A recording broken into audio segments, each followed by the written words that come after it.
It's funny. We see ATMs everywhere, right? Just a simple box that spits out cash. But have you ever stopped to think about what's going on inside that box? Because behind that super simple transaction, there's this whole world of incredibly complex math, logistics, and planning. So yeah, let's dive into that hidden world and uncover the high-stakes game of just keeping those machines full. I mean, we've all been there, haven't we? You desperately need cash, you run to the nearest ATM, and bam, you get hit with that dreaded temporarily out-of-service screen. It is one of the most frustrating feelings. But why does that even happen? Why aren't they just always full? And that's the obvious question, right? Just stuff them full of money all the time. Well, it turns out the answer to that question opens up this really fascinating economic puzzle. It's a problem banks have been wrestling with for decades. See, it's this constant battle between two very, very expensive problems. All right, so let's break down this dilemma, this balancing act. For a bank, managing the cash in thousands of ATMs, it isn't just about making sure you're happy. It's a massive financial calculation where literally every single dollar counts. And here they are, the two opposing forces. On the one hand, you've got the cost of having too much cash. Think about it. Every single dollar bill just sitting inside an ATM is what they call dead money.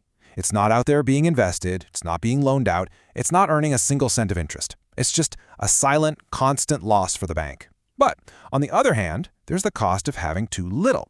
If that machine runs dry, you've got unhappy customers, and the bank has to call in an expensive, unscheduled, emergency armored truck to come fill it up. Either way, they lose money. So how in the world do you find that perfect Goldilocks balance? Well, you don't guess. You use math. You build a model. Something that can weigh all these different variables and actually point you toward the most cost-effective solution. Let's get into how that works. Believe it or not, a huge part of the answer comes from this, a master's thesis from MIT back in 1991.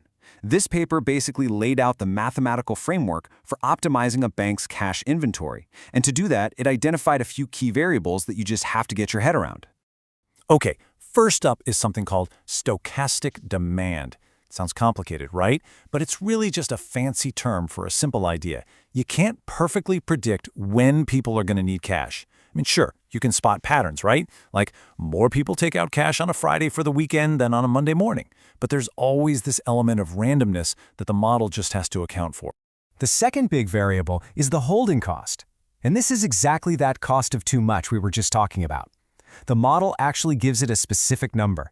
It calculates the exact amount of profit the bank is losing for every dollar for every hour that it's sitting inside a machine instead of being out there working for them. And finally, there's what's called lead time, which in the math is often represented by the Greek letter tau. This is all about logistics. When a bank branch orders more cash, it doesn't just magically appear. There's a delay, right? They might put in the order on a Friday, but the armored truck doesn't actually show up until Wednesday. The model absolutely has to plan for that gap in time. Okay, so let's recap. You've got random demand, you've got holding costs, and you've got delivery delays. It sounds impossibly complicated to manage, doesn't it? But here's the really beautiful part. The math behind all this actually points to an incredibly simple, really elegant rule of thumb. The secret ingredient that makes this all work is a mathematical property called K-convexity. Now don't worry, we are not about to get lost in a bunch of equations. The basic idea is actually pretty intuitive. So imagine your total cost is like a wavy line on a graph.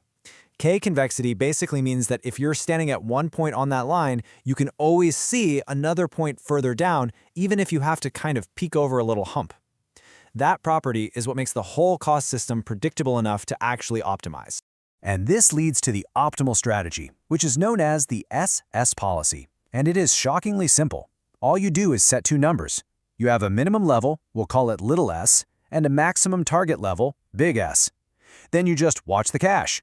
The second it drops below that minimum little s, you place an order to refill it all the way back up to the maximum big S. If it's above little s, you do absolutely nothing. That's it. And decades of research have proven that this super simple rule is the most cost-effective way to manage a single pot of cash.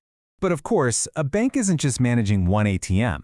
They're managing thousands of them, spread all across cities, states, even countries. And that scales the problem up to a whole new level of complexity. So let's see what happens when you zoom out. Yeah, as this research paper from 2013 points out, the modern goal is pretty much the same, just on a massive scale. You still have to minimize all those cash-related costs across the entire network while making sure that none of the ATMs run out of cash. But now, a whole new problem enters the picture: the delivery itself. And this brings us to a classic logistical puzzle called the vehicle routing problem, or VRP. See, it's not enough anymore to just know how much cash each ATM needs. Now you have to figure out the cheapest, most efficient way to physically get it there. What's the perfect route for one armored truck to take to hit, say, 20 different ATMs in a single run? It's a huge puzzle. And that brings us to today's monster of a challenge, the inventory routing problem, or IRP. This thing merges everything we've talked about. It has to solve for the perfect inventory level at each individual ATM, while at the exact same time calculating the optimal number of trucks, the most efficient routes for those trucks, and the perfect delivery schedule. It's like this massive four-dimensional chess game. So when you take a step back and look at the whole thing, you realize that this simple, everyday convenience that we all take for granted, it's powered by a truly staggering amount of computation happening in the background. And it's all designed to be completely invisible to us. And this graph, from that original MIT thesis, it just perfectly shows one of those core trade-offs. See, as the delivery lead time, that's tau on the bottom there, gets longer, the total cost of operations just keeps going up. And why is that? Well, a longer delay means you have to keep more buffer cash in the machine to prevent it from running out. And as we've already learned, holding on to cash is expensive. The takeaway is crystal clear. Faster, more efficient logistics directly lowers the cost for everyone. And really, that's the big takeaway here. The next time you walk up to an ATM, just take a second to remember this hidden layer of optimization. There is an entire ecosystem of inventory theory, routing algorithms, and cost analysis, all churning away in the background, all just to solve that one simple balancing act, making sure the cash you need is there, waiting for you, almost every single time. It really is a remarkably efficient system, built for a physical, cash-based world. But it leaves us with a pretty fascinating question for the future, doesn't it? As we all move more and more towards digital payments and physical cash becomes less common, what are the new, invisible logistical problems that we're going to need to solve? What are the hidden systems of tomorrow that we'll need to optimize next?